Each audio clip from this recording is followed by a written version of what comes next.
Good morning बच्चों। पिछले video में हम लोग क्वेश्चन आंसर कर रहे थे और समझ रहे थे। आज के वीडियो में उसके आगे क्वेश्चन आंसर करेंगे और विस्तार पूर्वक समझेंगे। ठीक है, देखिए क्वेश्चन नंबर 4 का हम लोग क्वेश्चन नंबर 4 का रोमन में 5 नंबर तक किए थे। आज के क्वेश्चन है क्वेश्चन नंबर 4 का रोमन नंबर 6, ये लास्ट क्वेश्चन है। इसको हम लोग विस्तार पूर्वक जानकारी कर लेंगे और कल से हम लोग नेक्स्ट लेसन पढ़ने का प्रयास करेंगे और समझेंगे। ठीक है, तो आइए हम लोग शुरुआत करते हैं। देखिए दिया गया है कि केचुए को किसानों का मित्र क्यों कहा जाता है। बहुत ही अच्छा क्वेश्चन है, बहुत ज्यादा ये क्वेश्चन देता है। ठीक है, इसको विस्तार पूर्वक समझना है, उसके बाद लिखना है। ठीक है, तो देखिए इसमें लिखे हैं केचुए खेतों में पाए जाते हैं। ठीक है, ये फसलों के हानि पहुंचाए बिना अपना जीवन निर्वाह करते हैं। ये मिट्टी खाते हैं और मिट्टी के रूप में अपना मल मूत्र उसी में उत्सर्जित करते हैं। उनके ये मल मूत्र को क्या बोला जाता है? विष्टा भी बोला जाता है। ठीक है, पोस्ट में क्या लिखिएगा? विष्टा से खेतों में उपज शक्ति बढ़ता है। ठीक है, खेतों में उपज शक्ति क्या हो जाता है? बढ़ता है। इसी कारण केचुए को किसानों का मित्र कहा जाता है। ठीक है, तो आप लोग को और थोड़ा अच्छा पूर्वक समझा दे। देखिए खेतों में अत्यधिक उपज के लिए सबसे पहले आप लोग को बताए थे कि अच्छा से पहले खेतों को क्या करना चाहिए? उसको जुताई करना चाहिए। जुताई करके उसमें बहुत सारे अवांछित जो चीज होते हैं उसको निकाल देना चाहिए। उसके बाद जो है अच्छा खाद डालना चाहिए। अच्छा खाद डालना चाहिए। उसके बाद जो है अच्छा बीज का चयन करके उसमें रोपना चाहिए। समय समय से क्या करना चाहिए? सिंचाई करना चाहिए। ठीक है, उसके अलावा जो होते हैं ये केचुए, ये किसमें पाए जाते हैं? ये खेतों में पाए जाते हैं केचुए। ठीक है, और केचुए जो क्या करते हैं, ये उसी में खेतों में रहते हैं और उसका खेत का मिट्टी वगैरह ये क्या करते हैं? खाते हैं और मिट्टी के रूप में ही अपना मल मूत्र क्या करते हैं? वो त्यागते हैं। मल मूत्र उसी में करते हैं। इसलिए जो मिट्टी होता है काफी उपजाऊ हो जाता है।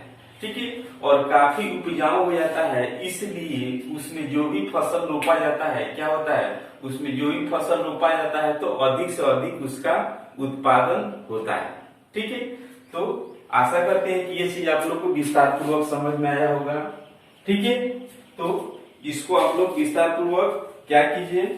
लिख लीजिए। उसके बाद इसमें ये लास्ट क्वेश्चन था। उसके बाद क्या करेंगे? उसके बाद जो है कुछ रिवीजन के तौर पर देखेंगे कि इस लेसन में क्या क्या दिया गया था, विशेष पॉइंट जो है क्या क्या है। ठीक है, तो इसको आप लोग नोट कर लीजिएगा। इसमें देखिए सबसे ज्यादा जो है विशेष जानकारी करना था क्या चीज? फसल के बारे में। ठीक है, बहुत लोग ऐसे हैं कि जो टेस्ट में दिया जा रहा है वो क्वेश्चन जो है कौन सा खरीफ फसल है, कौन सा रबी फसल है, अभी भी वो लोग क्या कर रहे हैं? गलती कर रहे हैं। ठीक है, अभी भी उन लोग का पता नहीं है कि कौन जो है खरीफ फसल के अंतर्गत आएगा, कौन रबी फसल के अंतर्गत आएगा। ठीक है, तो हम लोग कुछ रिवीजन के तौर पर देख लेंगे। देखिए आप लोग को इसमें फर्स्ट में बताए थे किसके बारे में?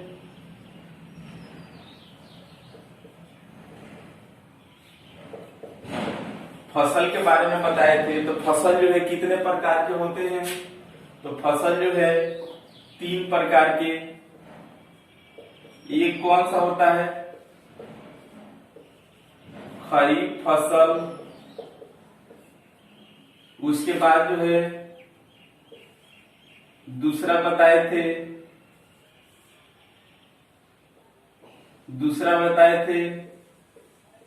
रबी फसल और तीसरा बताए थे जायद फसल। 3 प्रकार के फसल आप लोगों को विस्तार पूर्वक बताए थे। देखिए इसको जैसे खरीफ फसल किसे कहते हैं? तो खरीफ फसल आप लोगों को बता चुके हैं कि वर्षा ऋतु में बोने वाले फसल को क्या बोलते हैं, तो खरीफ फसल बोलते हैं। जैसे खरीफ फसल के अंतर्गत किस कौन कौन से फसल आते हैं इसको हम बताए थे आप लोग को। जैसे धान हो गया, मक्का हो गया, बाजरा हो गया,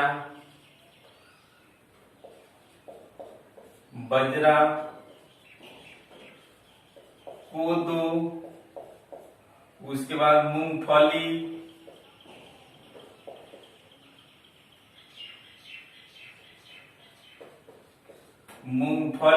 उसके बाद सोयाबीन,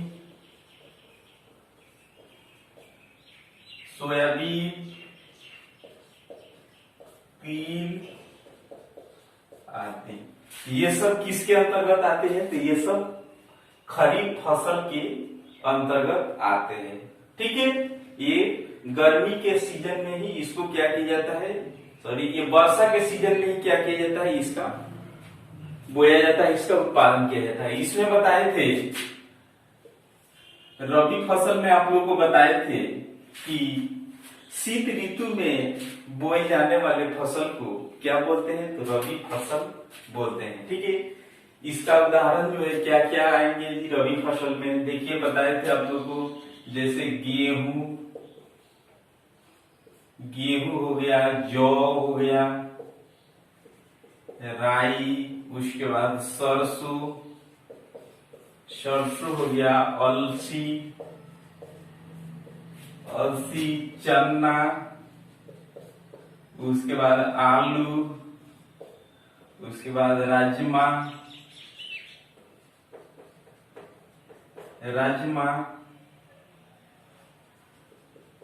आदि। ये सब किसके अंतर्गत आते हैं, तो ये सब जो है रबी फसल के अंतर्गत आते हैं। ठीक है, ये शीत ऋतु में शीत से अधिक इसका उत्पादन होता है। ठीक है, उसके बाद आप लोगों को तीसरा बताए थे जायद फसल। देखिए जायद फसल में बताए थे कि जायद फसल किसे कहते हैं, तो गर्मी के समय में बोए जाने वाले फसल को क्या बोलते हैं, तो जायद फसल बोलते हैं। तो फिर जो है इसका उदाहरण क्या क्या आप लोग को बताए थे। जैसे उदाहरण बताए थे खीरा,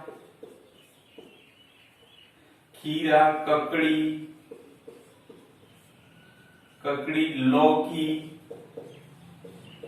लौकी, उसके बाद कद्दू, उसके बाद परवल, उसके बाद करेला,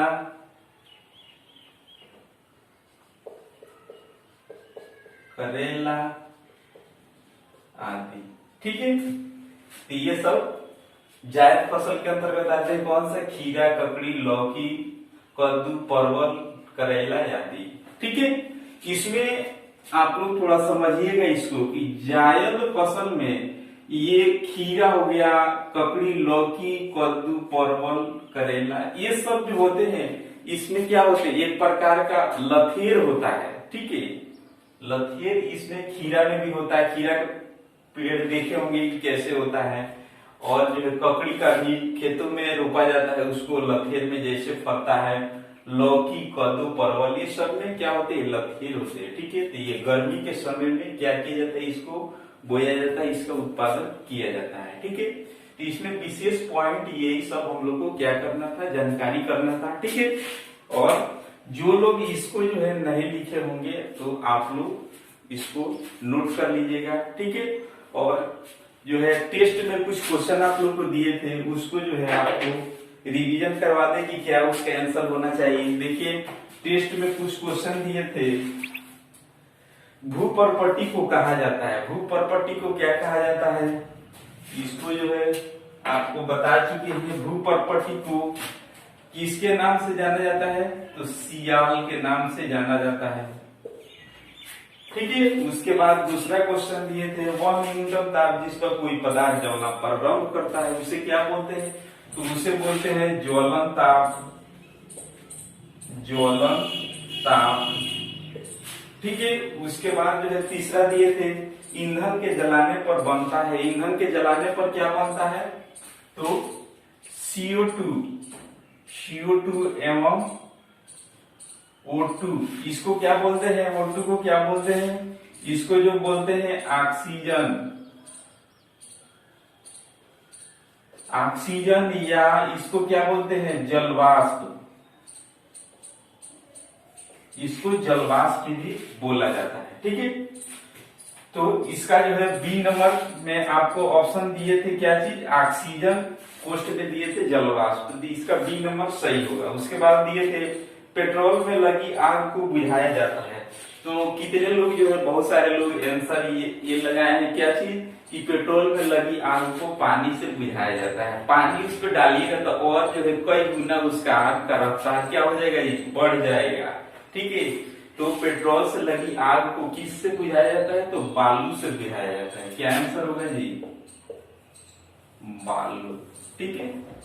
तो ये हम लोग क्वेश्चन आंसर कर लिए और जान चुके हैं। तो आज की वीडियो में इतना ही। इसके आगे जो है कल और हम लोग जानकारी करेंगे।